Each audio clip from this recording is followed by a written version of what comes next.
सुप्रभात परिंदों, कैसे हैं आप लोग? अच्छे ही होंगे। जैसे कि हम लोग पिछली क्लास में बात कर रहे थे रस के बारे में, और अब हम आज सिखाएंगे जीवन परिचय लिखना। क्योंकि बहुत लोग कमेंट किए कि सर हिंदी समझ में नहीं आती है हमको। अरे इसमें भैया समझने वाली कौन सी बात है। अब जैसे जीवन परिचय हमको लिखना है, अब जीवन परिचय में तो केवल किसी की कहानी है कि उसने अपने जीवन काल में क्या क्या किए, तो उसमें क्या है। आप अब ऐसे आपको समझ में नहीं आता। इसमें अभी किसी की बुराई हो, उसकी कहानी हो, तो आप दूसरे की बुराइयों को तुरंत सुन लेते हैं, हमेशा याद रहता है। अब इसमें भी कुछ याद करने जैसा, अरे कहानी है कि रामचंद्र शुक्ल हैं जैसे, केवल इसमें क्या जन्म सन याद कर लीजिए। बाकी आपको ऐसे सारे जन्म सन मैं याद करा दूंगा, ट्रिक है, केवल आप इसे भर याद कर लीजिए। फिर आगे कैसे याद करना है वो आप लोगों को सिखा दिया जाएगा। ठीक है ना? तो घबराने की बात नहीं है बिल्कुल भी। मैंने आप लोगों से पहले ही कहा था कि इतना बेहतर समझाऊंगी ना कि कहीं आपका मन ही नहीं करेगा छोड़ के जाने का, कि बस अब यहीं लगे रहो, और इधर उधर भागने की भी जरूरत नहीं है आप लोगों को। तो आज हम बात करेंगे जीवन परिचय कैसे लिखना है। ठीक, तो आपका पहला चैप्टर है रामचंद्र शुक्ल जी का। तो पहले रामचंद्र शुक्ल जी का जीवन परिचय लिखना हम सिखाएंगे आपको। तो जीवन परिचय मेन बात, सबसे पहले एक रूपरेखा बना लीजिए आप लोग अपने माइंड सेट में, कि जैसे हमें मतलब क्या क्या लिखना है जीवन परिचय में, क्या क्या मतलब इम्पॉर्टेंट है, क्या नोटिस रखना है हमें, कि हमें क्या क्या हमारे दिमाग मतलब बसा होना चाहिए। जो चीज़ की एक रूपरेखा तैयार रहे, उसी हिसाब से फिर बाद में आप उसको पैराग्राफ में चेंज कर लीजिए, आसान है। जैसे सबसे पहले क्या लिखते हैं, जन्म सन, जन्म सन।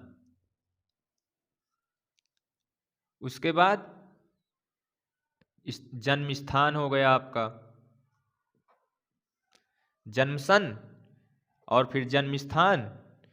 इसके बाद माता पिता,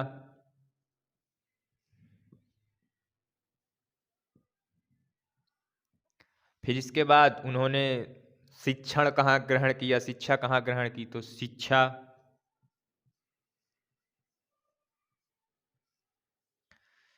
इसके बाद उन्होंने मतलब शिक्षा ग्रहण की, फिर उसके बाद उन्होंने क्या किया, शिक्षण कार्य। क्योंकि ज़्यादातर जितने भी लेखक कवि हैं आपके, कवि जो पुराने हैं, जो मतलब इस रामचंद्र शुक्ल के बाद के हैं, ये लगभग शिक्षण कार्य लगभग ज़्यादातर आपके लेखक करते रहते हैं। तो फिर वो हो गया उनका अध्यापन कार्य कहाँ किया, अध्यापन कार्य। फिर अध्यापन कार्य के बाद कोई उपलब्धि हासिल की, मत उपलब्धि,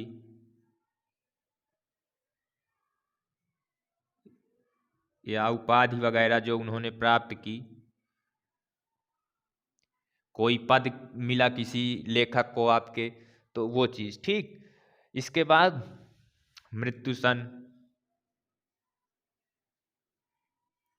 मृत्यु सन के बाद ये हो गया आपका। फिर इसके बाद आप लोग लिख सकते हैं फिर खत रचनाएं,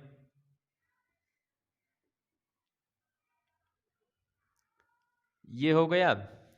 ठीक, तो रचनाएं के बाद एक चीज़ और आती है, उसमें लिखा जाता है कि विशेषताएं ही रहती हैं उसमें, मतलब उनकी विशेषताएं थोड़ा विशेषण लगा के, तो वो हम बताएंगे अभी आपको। तो जैसे जन्म सन है, जन्म सन 1884 में हुआ था रामचंद्र शुक्ल जी का, 1884 ईस्वी। जन्म स्थान, तो जन्म स्थान बस्ती जिला के, बस्ती जिले में,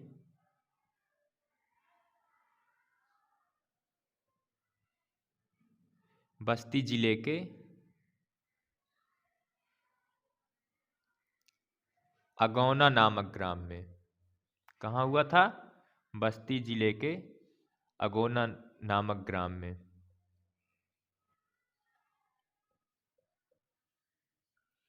माता पिता, इनकी माता का नाम वैसे आप लोगों के पुस्तक में है नहीं, लेकिन इनकी माता का नाम था, पिता का नाम था चंद्रबली शुक्ल, और माता जी का नाम था निवासी, निवासी देवी। तो माता पिता पंडित चंद्रबली शुक्ल।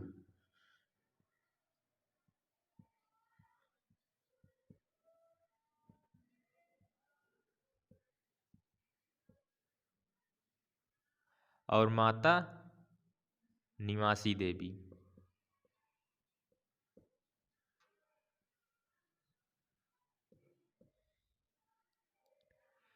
शिक्षा, शिक्षा इनके पिताजी मिर्जापुर में कानूनगो थे, तो पूरा परिवार वहीं रहता था। तो शिक्षा इन्होंने हाई स्कूल तक वहीं ग्रहण की शिक्षा, हाई स्कूल। और फिर इंटर में, जब इंटर में पहुंचे तो इंटर में परीक्षा से पूर्व ही इन्होंने शिक्षण छोड़ दिया था।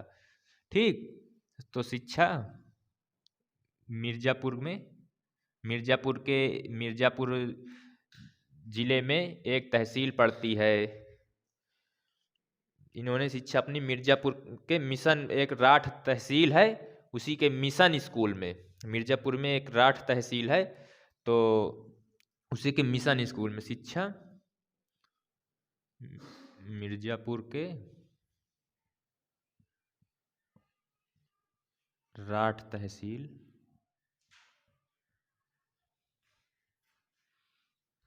के मिशन स्कूल से।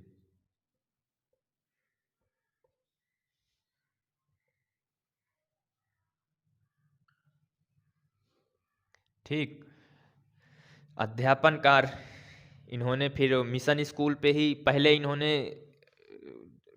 वकालत का काम शुरू किया, कोर्ट में मतलब जाते थे, इस नौकरी कर ली थी वहाँ पे न्यायालय में। फिर इसके बाद इनको मनपसंद नौकरी नहीं लगी, इनके मतलब अनुकूल नहीं थी, तो फिर इन्होंने क्या किया, अध्यापन कार्य शुरू कर दिया। फिर जाके वही मिशन स्कूल में ही पढ़ाने लगे और मिर्जापुर में ही। और फिर इसके बाद इन्होंने BHU में, काशी हिंदू विश्वविद्यालय में इन्होंने अध्यापन कार्य शुरू कर दिया, वहाँ हिंदी विभाग में जो है अध्यापक रहे। और फिर इन्होंने जो हिंदी विभाग में अध्यापक रहे, इसके बाद अध्यापन कार्य करते करते इन्हें जो है अध्यक्ष भी हिंदी विभाग का घोषित कर दिया गया। तो अध्यापन कार्य कहाँ किया इन्होंने, अध्यापन कार्य मिशन स्कूल में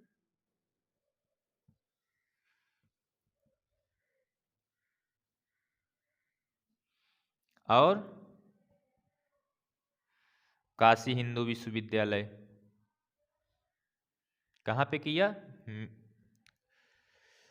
अध्यापन कार्य मिशन स्कूल और काशी हिंदी विश्वविद्यालय।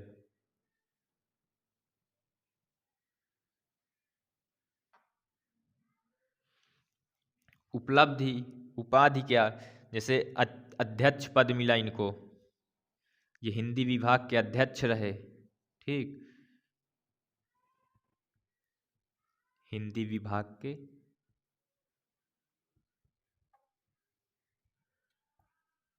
अध्यक्ष रहे, हिंदी विभाग के अध्यक्ष कहाँ पे थे, काशी हिंदू विश्वविद्यालय में। ये यहाँ पे काशी हिंदू विश्वविद्यालय है, काशी हिंदू विश्वविद्यालय में।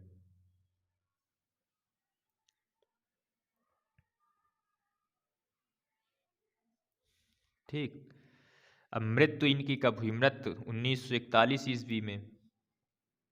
बस ये आपका जो पैराग्राफ में लिखना था वो उतना हो गया। ठीक, अब इनकी रचनाएं, तो रचनाओं में क्या है, इन्होंने निबंध भी लिखा और आलोचना विधि भी लिखी और संपादन भी, जैसे कोई संपादन करते हैं तो वो भी रचनाओं के अंतर्गत ही आता है। तो निबंध विधा में इन्होंने चिंतामणि और विचार वीथी लिखी थी। तो रचनाओं में पहला आपका हो गया निबंध,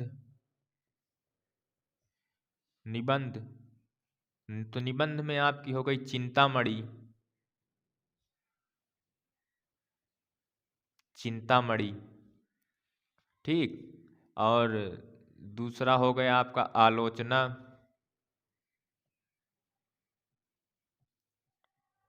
आलोचना में हो गया रस मीमांसा,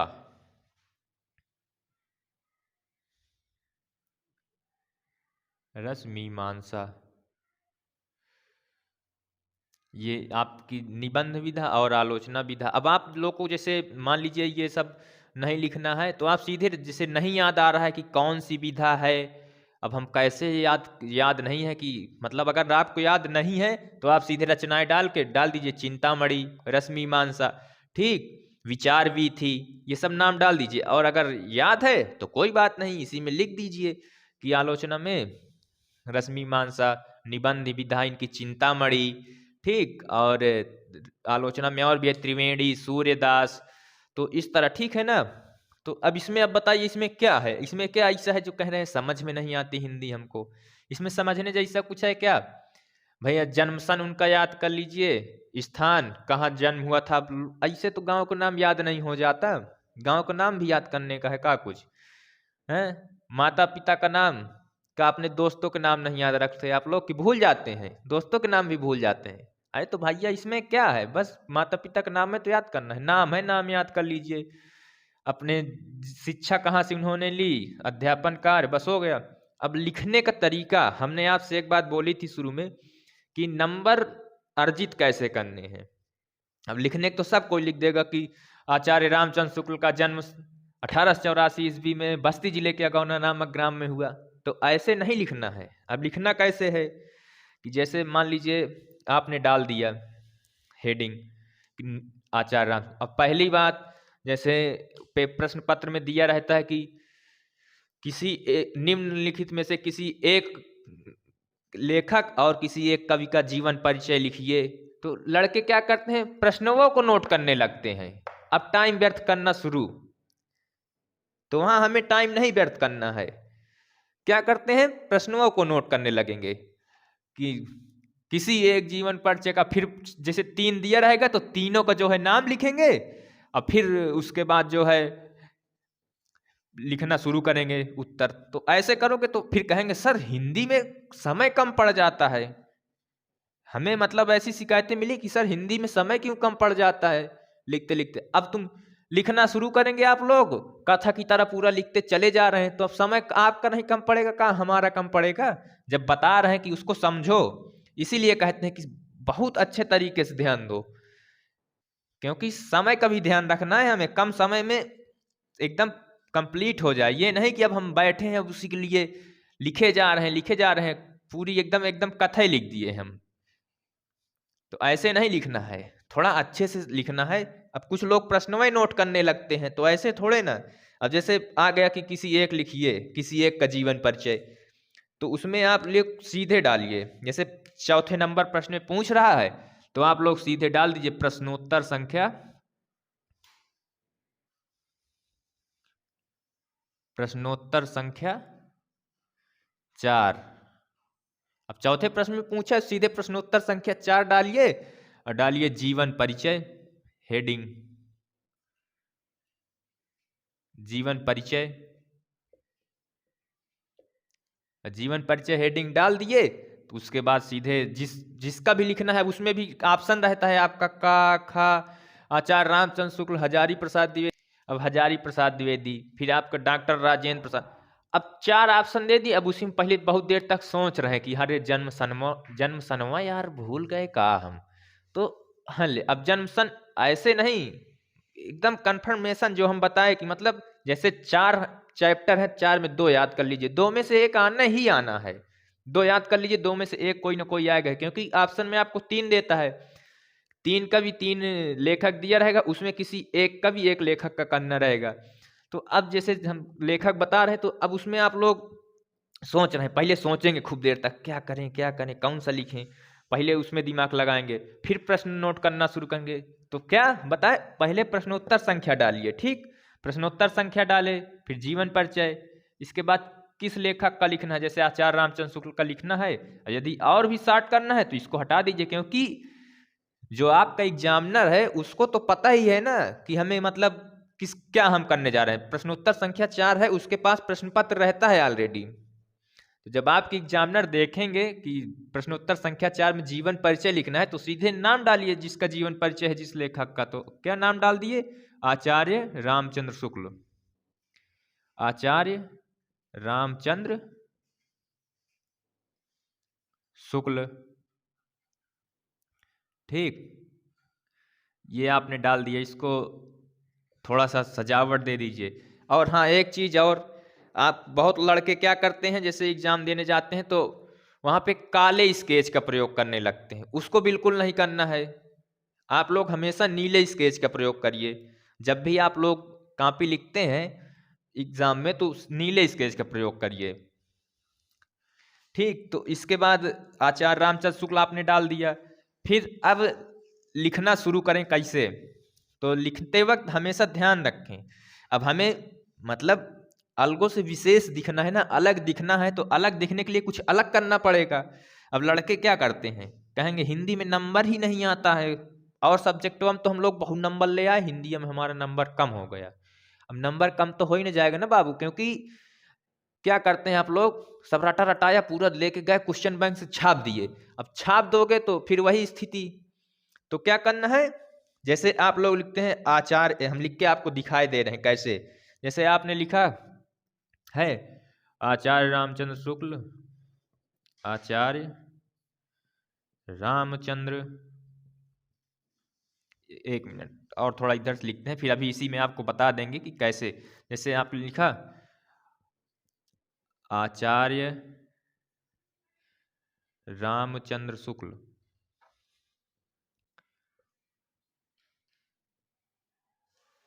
का जन्म 1884 ईस्वी में बस्ती जिले के अगौना नामक ग्राम में हुआ। ठीक, तो इतना तो नॉर्मल सी बात हो गई ना, है ना। अब आपको विशेष दिखना है, विशेष कैसे दिखेंगे, आपको विशेष दिखना है तो इसमें भी कुछ ऐसा विशेषण लगाइए जो आकर्षित करे एग्जामिनर को कि हाँ लड़का कुछ जानता है। ठीक, तो इसको विशेष अलग दिखने के लिए कुछ हमें अलग से विशेष इसमें लगाना पड़ेगा। तो आप लोग जैसे लिख सकते हैं कि हिंदी के युग प्रवर्तक हैं, क्या चीज, हिंदी के युग प्रवर्तक, हिंदी के युग प्रवर्तक, ये लीजिए, ये एक विशेषण लग गए। अब विशेषण लगे गए हिंदी के युग प्रवर्तक, मतलब युग को बदलने वाले, मतलब ठीक, तो हिंदी के युग प्रवर्तक साहित्यकार हैं, हिंदी के युग प्रवर्तक साहित्यकार।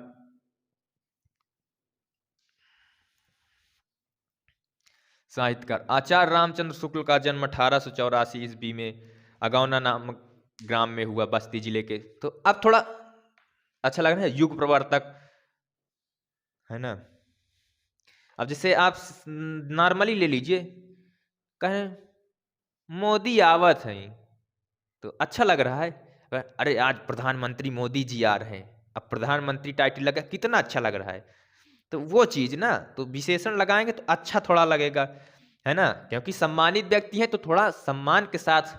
ठीक, तो ये लिख दिए रामचंद्र शुक्ल का जन्म 1884 ईस्वी में बस्ती जिले के अगौना नामक ग्राम में हुआ। ठीक, और इनके बारे में मैं आप लोगों को बता देता हूं। वैसे जन्म सन डेट वैसे विशेष महत्व तो नहीं रखती है, लेकिन अगर आपको डालना है तो 11 अक्टूबर 1884 में इनका जन्म हुआ था। इनके माता पिता का नाम मैं आप लोगों को बता ही चुका हूं, चंद्रबली शुक्ल पिता का नाम, और माता का नाम निवासी देवी। और इनकी माता बहुत ही धार्मिक प्रकृति की थी। आप लोगों को पुस्तक में यही दिया है, बाकी माता का नाम दिया नहीं, तो आप लोग अगर याद रहे तो लिखिए, नहीं तो पिता का नाम लिख दीजिए।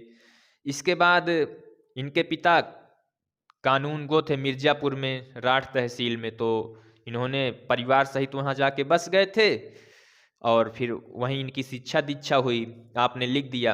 एक पैराग्राफ, फिर जैसे मैंने आपको बताया था कि आप माइंड सेट में इसको बना लीजिए, जो अभी बताया मैंने एक प्रोफार्मा, कि इसको माइंड सेट में आप जब बैठा लेंगे तो अब जैसे जन्म स्थान है ना सब बता दिया, फिर उसी हिसाब से आप लोग अपने से भी कुछ करना सीखिए ना, कि हमें भी मतलब अपने से आप जब करेंगे तो आपको हमेशा मतलब दिमाग में बना रहेगा। और फिर अगर आप एक का सीख गए तो फिर आप दूसरों को, और तो आ ही जाएंगे, दूसरों लोगों को भी सिखा सकेंगे।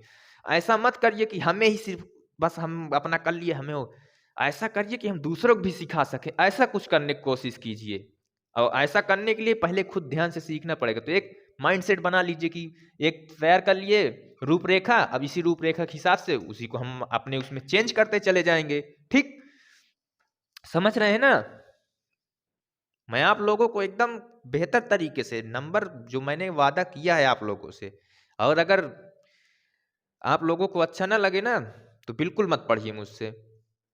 मैं आप लोगों को बता दिया हूं कि आप अगर इतना सीख गए, इतना जितना मैं बोला हूं उतना मेहनत कर दिए, अब यहाँ फावड़ा लेके मेहनत नहीं करनी है, केवल समय निकालना है, बस बैठ के मेरी बातों को ध्यान से सुनना है और इसके बाद एक बार रिवाइज कर लेना है 15-20 मिनट के लिए, जीवन भर नहीं भूलने वाला। आप मुझसे बेहतर का क्या मालूम, आप मुझसे बेहतर भी सिखा सके दूसरे लोगों को, तो ऐसे मतलब माइंडसेट बना के चलना है कि हमें दूसरों को भी बेहतर से बेहतर सिखा सके, हम ऐसे सीखें। ठीक है ना? तो फिर इसके बाद है कि राठ तहसील में शिक्षा हुई, हाई स्कूल 10वीं की परीक्षा उत्तीर्ण की, इसके बाद इंटरमीडिएट शिक्षा प्रयागराज से इन्होंने उत्तीर्ण की। पहले इलाहाबाद लिखा जाता था लेकिन अब प्रयागराज हो गया, तो आप लोग लिख सकते हैं कि इंटर की शिक्षा इंटरमीडिएट की प्रयागराज से ग्रहण की। फिर लेकिन क्या हुआ, परीक्षा के पहले किसी कारणवश इन्होंने विद्यालय इनसे छूट गया। फिर मिर्जापुर के न्यायालय में इन्होंने नौकरी करना शुरू कर दिया। लेकिन क्या है ना कि जैसे हम लोग हैं, अब हमें साहित्य से प्रेम है, तो क्या है हमें और काम में मन नहीं लगेगा। अब भाई जिसका होता क्या है ना, आजकल लोगों का सिस्टम एक है कि लोग आजकल कह रहे हैं कि अब किसी चीज में किसी की इच्छा नहीं है, जबरदस्ती। अब बच्चा पैदा हुआ तो बैल की तरह हाँकने लगते हैं लोग, चल पढ़ाई कर। अरे जब उसका मन नहीं लगेगा तो कैसे पढ़ाई करेगा? उसका मन खेल कूद में और भी चीजों में लगता है और प्रतियोगिताओं में लगता है, तो वो चीज मौका नहीं मिल पाता है, तो उन चीजों को मौका मिलना चाहिए। तो अब उनको नहीं अच्छा लग रहा था, उनके मतलब वो नहीं था समकक्ष, तो उनको अच्छा नहीं लग रहा था। फिर उन्होंने जैसे साहित्य से उन्हें प्रेम था तो उन्होंने क्या किया, अध्यापन कार्य शुरू कर दिया। जैसे हमें साहित्य से प्रेम है तो हम अध्यापन कार्य कर रहे हैं। तो फिर उन्होंने मिर्जापुर में वहीं जो स्कूल था उनका, जहाँ से उन्होंने शिक्षा ली, फिर वहीं अध्यापन कार्य शुरू कर दिया। इसके बाद फिर वो काशी हिंदू विश्वविद्यालय चले गए। फिर काशी हिंदू विश्वविद्यालय में हिंदी विभाग के वो अध्यक्ष भी रहे और वहाँ पे अध्यापन कार्य भी करते रहे। ठीक, फिर काशी हिंदी अध्यापन कार्य भी किया और अध्यक्ष भी रहे। फिर जैसे अब आप लोग फिर इतना मतलब लिख दिए, फिर आप लोग लिखते हैं मृत्यु, फिर सीधे लिख दिए कि आचार्य रामचंद्र शुक्ल की मृत्यु जो है या इनकी मृत्यु। पहले बात तो पूरा नाम एक बार लिख दिए, फिर आप लोग सर्वनाम ही यूज करते हैं इनकी, तो इनकी इनकी मृत्यु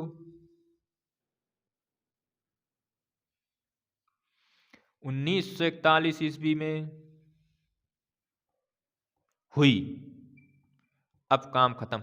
एग्जामिनर कभी भी क्या होता है, जैसे ढेर सारी कापियां रहती हैं, तो सबसे आप लेके एक चीज सीख लीजिए, first impression is the last impression.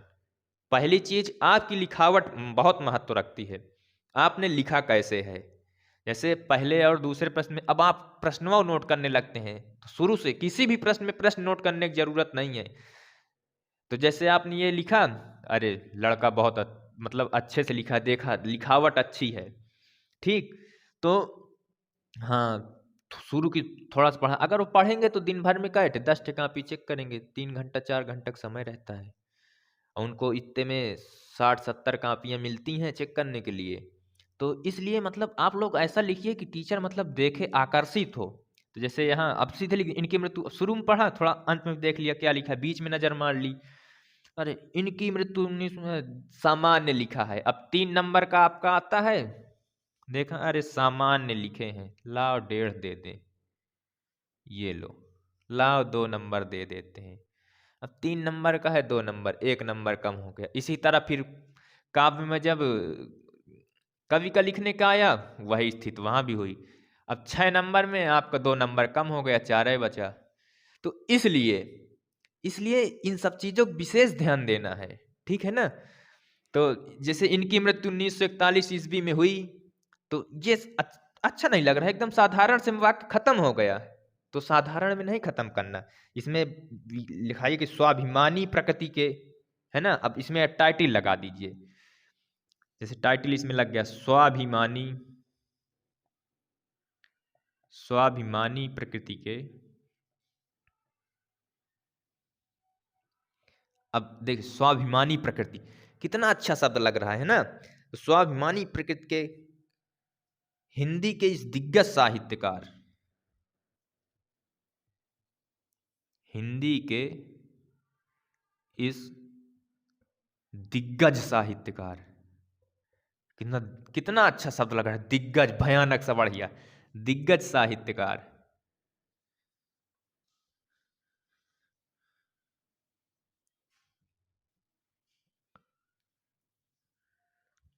है ना। अब जैसे आपने लगा दिया टाइटिल, ये विशेषण एक रूप से विशेषण का काम करता है, उसकी शोभा को बढ़ाता है, मतलब जैसे उनके मान सम्मान को बढ़ाता है। स्वाभिमानी प्रकृति, कोई स्वाभिमानी प्रकृति है, कितना अच्छा लगता है ना, तारीफ के रूप में एक देखा जाता है। ठीक, तो ये सब चीजें मतलब विशेषण लगाना हमेशा ध्यान रखिए। तो दिग्गज साहित्यकार,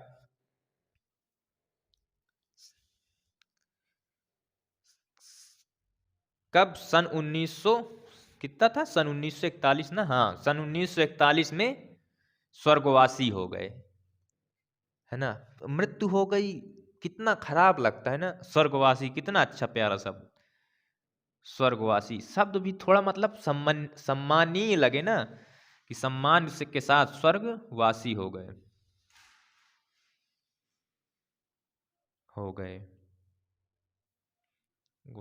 1941 ईस्वी में। तो ऐसे ऐसे लिखना है आपको। फिर उसके बाद मैंने आपको बता ही दी रचनाएं, रचनाएं आप ऐसे ही हेडिंग डाल के लिख लीजिए। ठीक, बस आप इससे ज्यादा बस और क्या है, बस इतना ही लिखना है आप लोगों को। अब इससे ज्यादा आप लोग क्या, बस इससे ज्यादा आप लोग नहीं लिखेंगे, क्योंकि बहुत ज्यादा लिखेंगे ना फिर एग्जामिनर देखता है अरे पूरा छाप दिया है, फिर भी वही जनरल मार्किंग, फिर आपके साथ वही समस्या। तो इसलिए जो है, हाँ तो मैंने बताया कि फिर इसके बाद एक चीज और आता है आपका, इसके बाद आपका आता है साहित्य में स्थान। वैसे कंपलसरी नहीं है लिखना, लेकिन आप लोग लिख दीजिए ताकि मतलब मौका न मिले एग्जामिनर का। लास्ट में हेडिंग पड़ती है साहित्य में स्थान, साहित्य में स्थान, ये हेडिंग डाल दीजिए आप, साहित्य में स्थान। लास्ट चीज, पूरा जीवन परिचय जब हो जाएगा रचनाएं वगैरह लिखने के बाद, साहित्य में स्थान। तो साहित्य में स्थान में आप लोग क्या लिखें, हिंदी निबंध को नया आयाम देकर उसे, मतलब वही उनकी जो विशेषताएं हैं उसकी प्रतिष्ठा बढ़ाने के लिए, थोड़ा सा सम्मान देने के लिए आप लोग इन सब चीजों को यूज कर दीजिए विशेषण लगा के, जैसे मैंने आप लोगों को बताया ना, युग प्रवर्तक साहित्यकार।